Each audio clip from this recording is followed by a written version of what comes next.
이사야 1장 15절에서 20절입니다.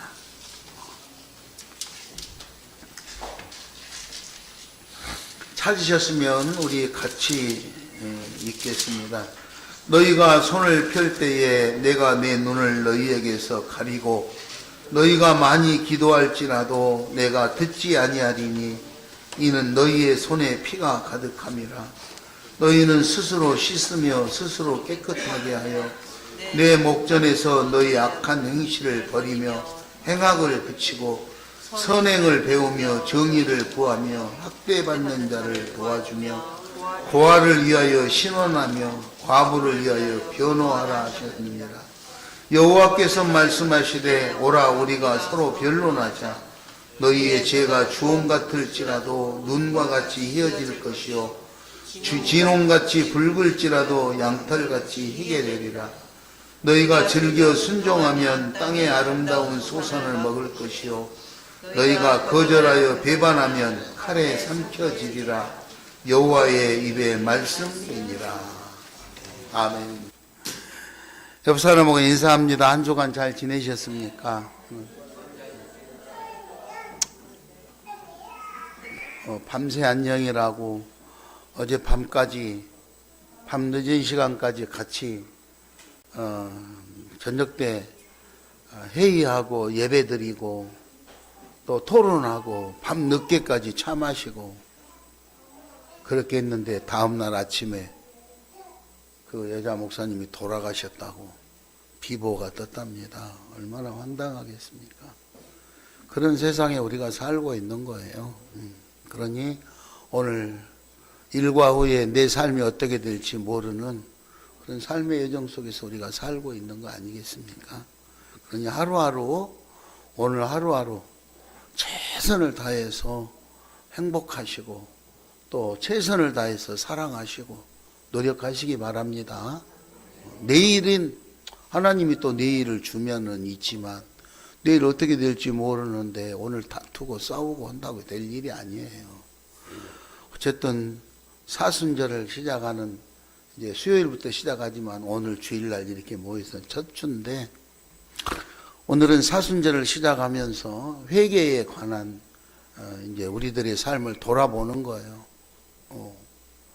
내가 예수님은 나를 위해서 십자가를 지고 십자가를 지시기 위해서 고난을 당하시고 십자가를 지시고 죽으시고 그리고 무덤에 묻혀서 부활하기까지 그렇게 계셨는데 나는 그 예수님의 죽음으로 인해서 구원을 받았다면 나를 살리신 예수님에게 나는 어떤 예의를 가져야 될 건가, 어떤 마음을 가져야 될 건가, 이런 거를 생각하는 것이 사순절입니다. 예수 그리스도의 고난과 십자가 사후 부활을 기다리는 동안에 그 부활절 전 주일을 뺀 40일 기간 동안에 우리는 금식하고 기도하고 회개하면서 예수님의 고난에 동참하고 예수님의 사랑을 다시 한번 생각해 보면서 우리 자신들을 돌아보고 마음을 다지고 이렇게 하는 기간이 사순절이에요. 왜 40일이라고 했을까? 40이라는 숫자가 성경에 많이 나옵니다.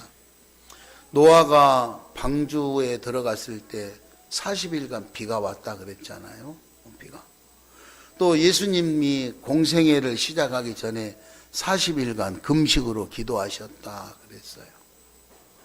모세가 시내산에서 십계명을 받기 위해 하나님과 대면하고 있을 때도 40일간 그렇게 했어요.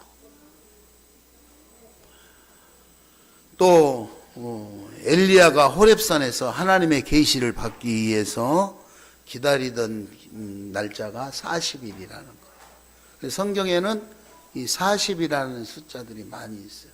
그래서 그 예수님의 사순절을 아마 그렇게 40으로 우리가 이해하면 좋을 것 같아요.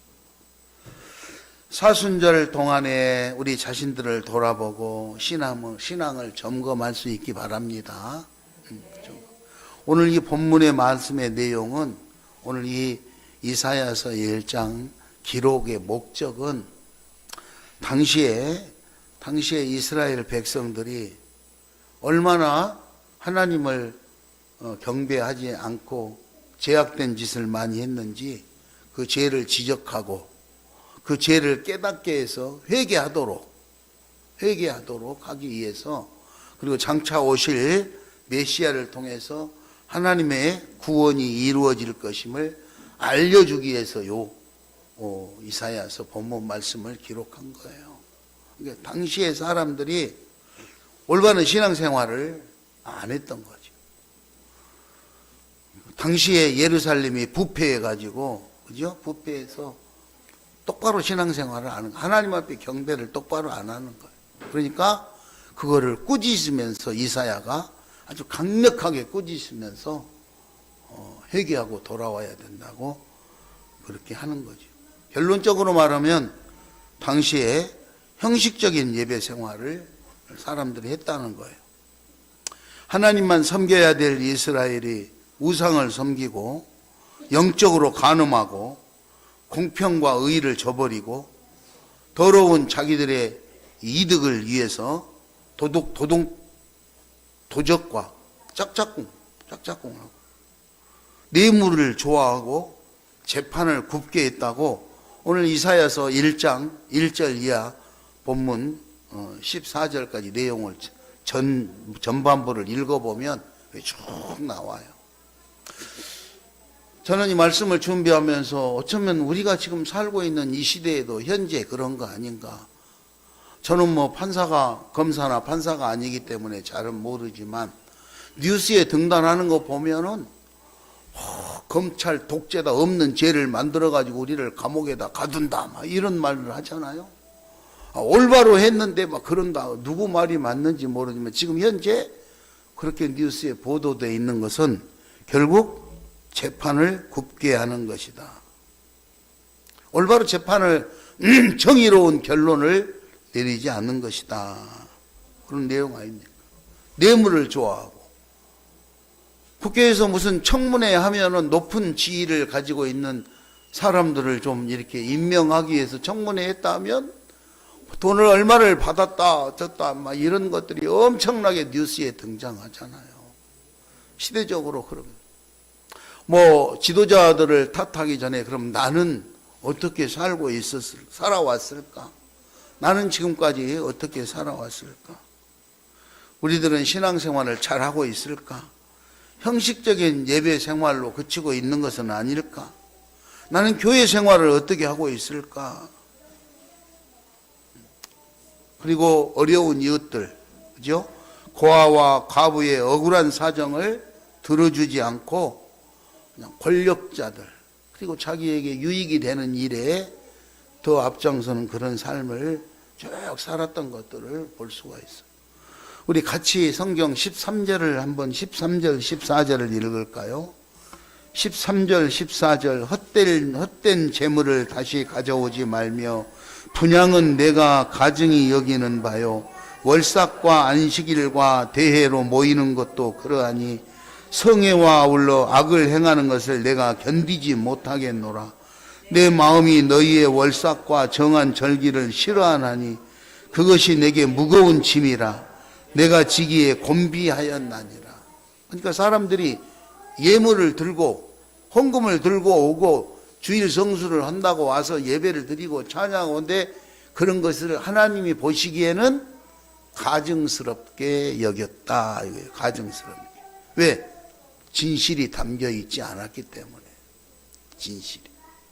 그래서 오늘 본문 15절 너희가 손을 펼 때 내가 눈을 들어 내가 눈을 너희에게서 가리고 너희가 많이 기도할지라도 내가 듣지 않겠다.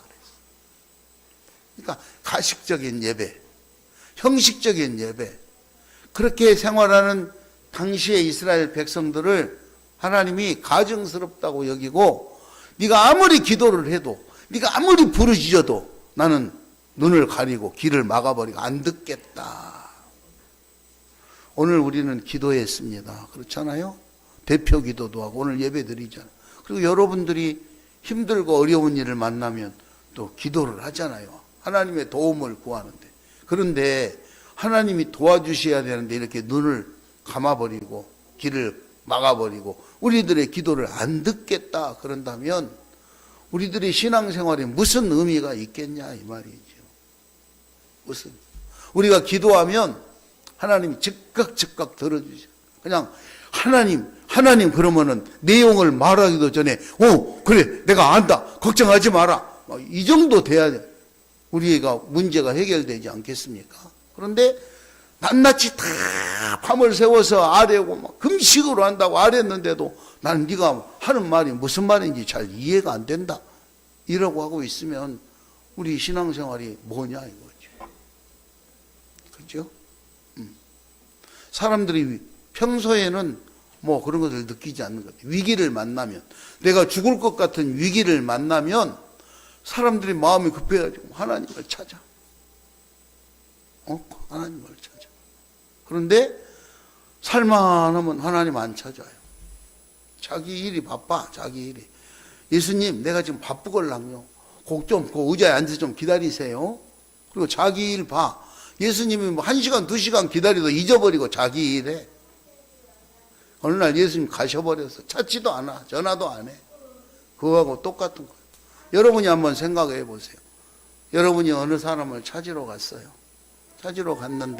찾아갔는데 그 사람이 바쁘다고 이렇게 하면 누가 바쁘다고 해도 반갑게 해줘야 되는데 바쁘다는 핑계로 해가지고 이렇게 하면 누가 좋아를 하겠냐. 저는 어제 우리 성남에서 그 교회를 말하면 뭐 모르는 사람이 없을 정도로 큰 교회에 결혼식이 있어서 갔어요.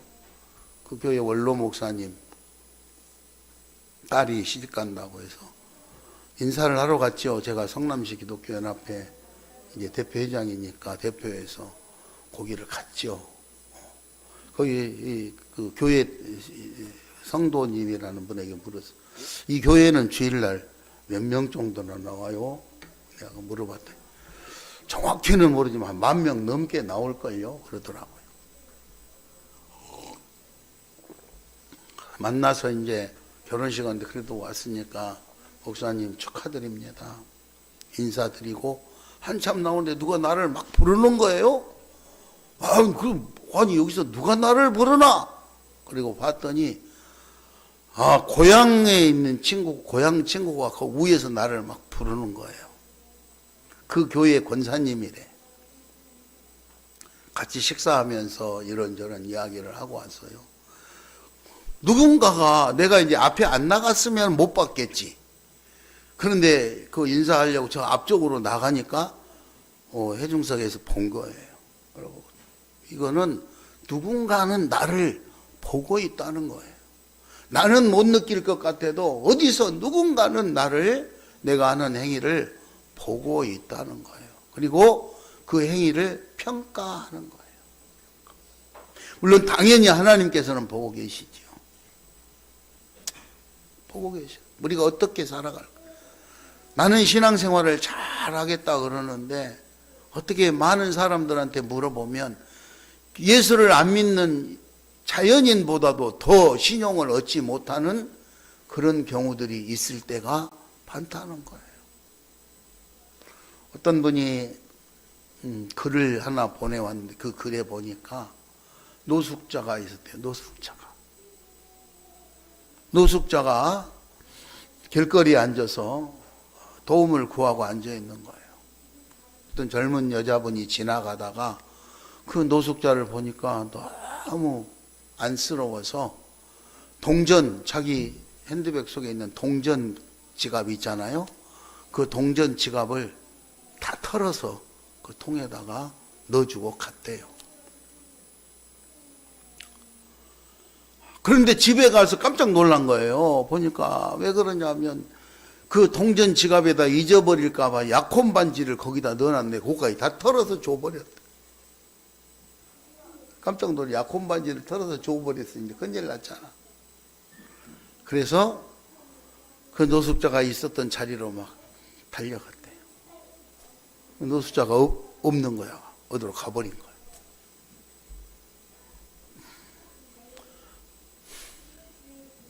그 다음날 갔어요. 그 다음날 또 기다리다가 없어서 그 다음날도 혹시라도 나오나 하러 가봤어요. 그랬더니 다음날 가니까 노숙자가 역시 그 자리에 앉아서 도움을 구하고 있더라는 거.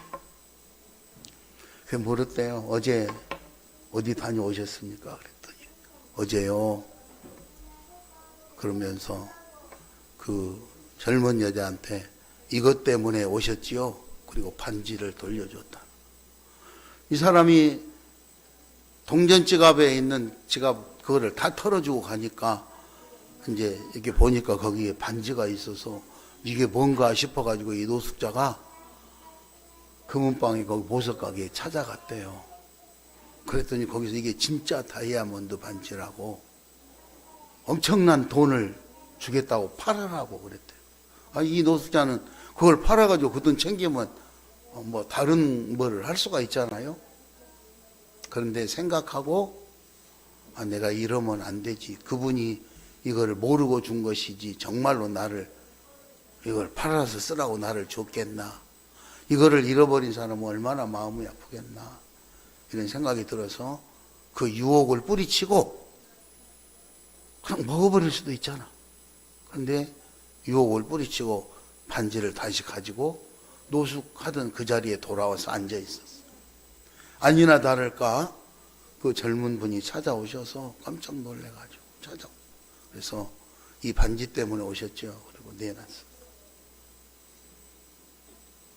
그래서 그 여자분이 세상에 그래서 이거를 금은방에 가서 내가 알아봤더니 이렇게 됐습니다. 그 사연을 듣고 누구나 유혹에 넘어갈 수 있을 법도 한데 그렇게 엄청난 가치가 있는 것을 알면서도 처분을 하지 않고 돌아와서 주인이 찾아올 줄 알고 거기서 노숙한 자리에 앉아 있었던 그 사연을 요즘으로 말하는 SNS에다 올린 거예요. 인터넷에 올린 거예요. 수많은 사람들이 그 사연을 듣고 그렇게 양심적이고 그렇게 선하게 살려고 하는 사람이 세상에 어디. 그리고 수많은 사람들이 도움의 손길을 줘가지고 그 반지값보다도 수십 배, 수백 배가 많은 그런 지원금이 모아졌대요. 그 돈으로 새로운 삶을 살아가는 그런 것이 됐다는 내용의 글을 저한테 보내왔더라고요. 어쩌면 그렇게 오늘 이거 딱 설교를 하는데 예화를 딱 맞는 것을 누가 보내왔어. 참 희한한 일인 것 같아요. 여러분, 우리도 살면서 때로는 이런저런 유혹을 많이 받을 때가 많아요. 그렇잖아요? 아무도 모르는데 뭐 자리 떠버리면 되잖아. 그런데 그 유혹을 뿌리치고 올바른 삶을 이렇게 정의로운 삶을 살아보려고 이렇게 딱 하니까 더 큰 축복이 있었다는데요. 그 내용이 오늘 하나님과의 관계를 회복하는 내용입니다. 따라서 합니다. 하나님과 관계를 회복합시다. 그게 바로 예배 생활, 신앙 생활, 기도 생활, 감사 생활. 일상생활에서 어떠한 유혹과 어떠한 시련이 닥쳐와도 하나님을 향한 우리들의 마음 그리고 우리들의 믿음은 오직 하나님만을 향해서 섬기고 기도하고 그렇게 해야 된다. 오늘 이스라엘 백성들이 그러지 못했기 때문에 우상을 섬기고 이상한 짓 하고 막 이러니까 오늘 회개하라고 이렇게 했던 거예요. 그래서 그러면 오늘 본문에서 가르치는 하나님과의 관계를 회복하고 하나님이 기뻐하는 그런 내용은 무엇인가를 살펴보고 마치도록 하겠습니다. 따라서 합니다. 스스로 정결하게 하라. 스스로 정결하게 하라. 16절에 보면 전반부에 스스로 씻으며 스스로 깨끗하게 하라 그랬어요. 근데 나 스스로 나 자신을 돌아보며 아침 저녁으로 세수하고 씻고 목욕하고 욕심만 씻을 것이 아니라 우리들의 신앙의 양심도 씻을 수 있기를 바랍니다. 내가 오늘 하나님 앞에 어떻게 했는가? 하나님을 정말로 사랑했는가? 하나님의 말씀을 했는가? 그죠? 보이지 않는 마음속에 우리들의 신앙도 씻어야 돼요. 하나님은 우리들의 마음의 중심을 보신다. 겉모습을 보는 것이 아니라 마음의 중심을 보셔.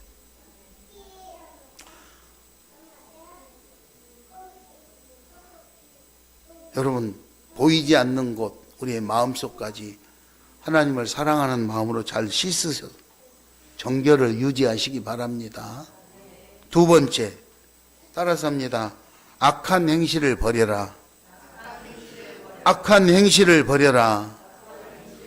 16절 후반전에 내 목전에서 너희 악한 행실을 버리며 행악을 그쳐라. 행악을 그쳐. 여기서 이 악한 행동은 우리가 남을 죽이고 못 살게 하고 뭐 이런 것이 아니라 하나님을 섬기지 못하는 행동들, 하나님 앞에 감사하지 못하는 행동들, 하나님 앞에 사랑하지 못하는 행동들, 이런 것들을 하나님은 우리의 악한 행실이라고 말하고 있는 거예요.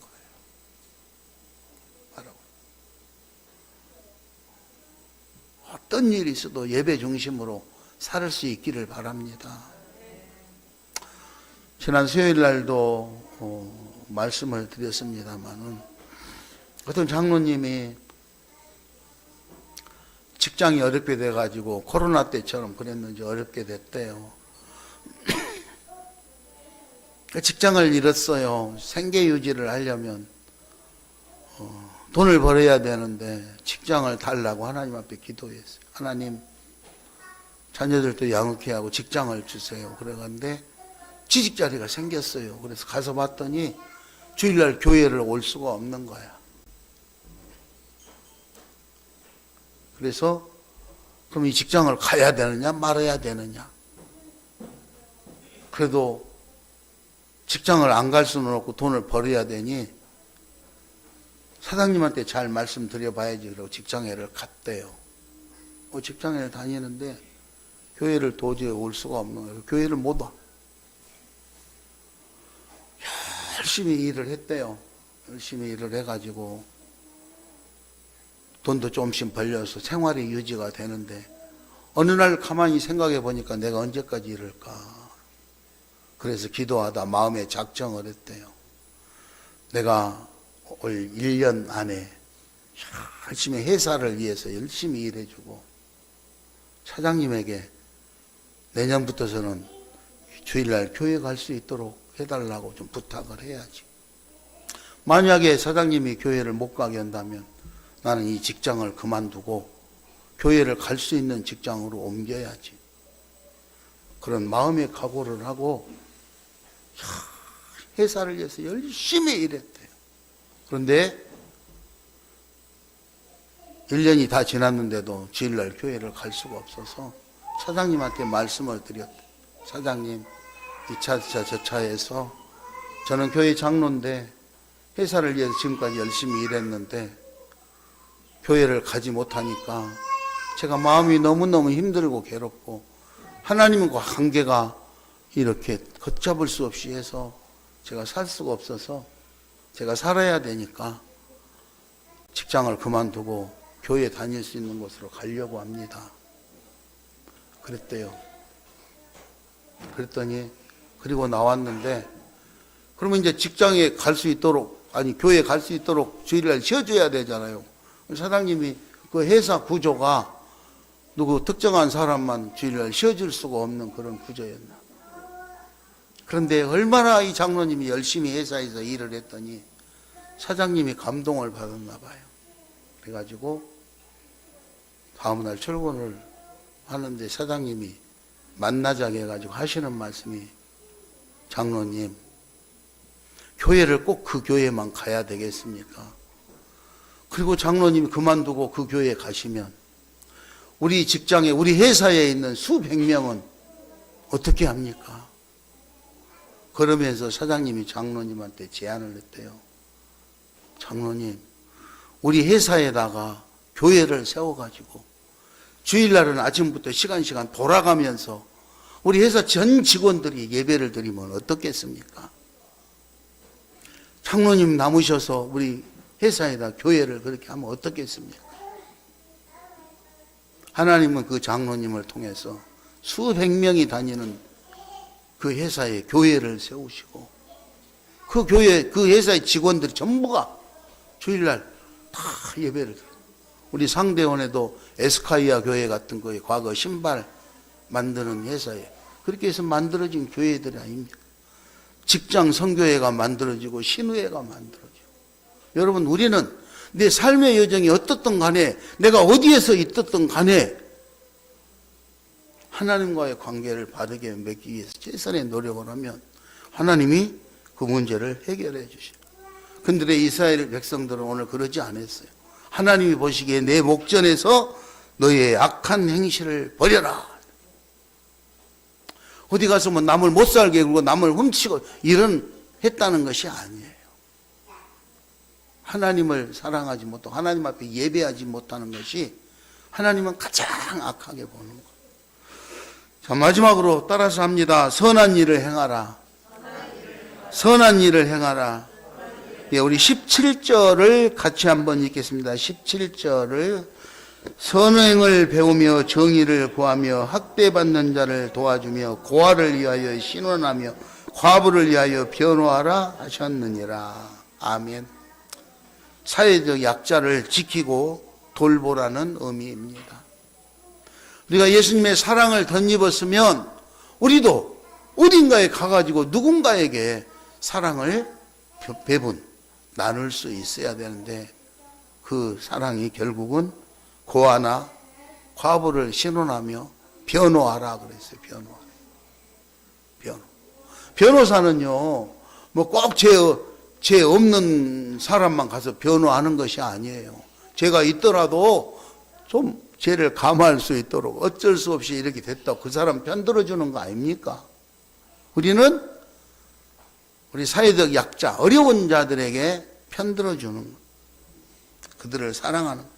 하나님은 죄인들을 부르셨고 용서를 약속하셨고 그리고 순종할 때 복을 주시겠다고 약속하셨습니다.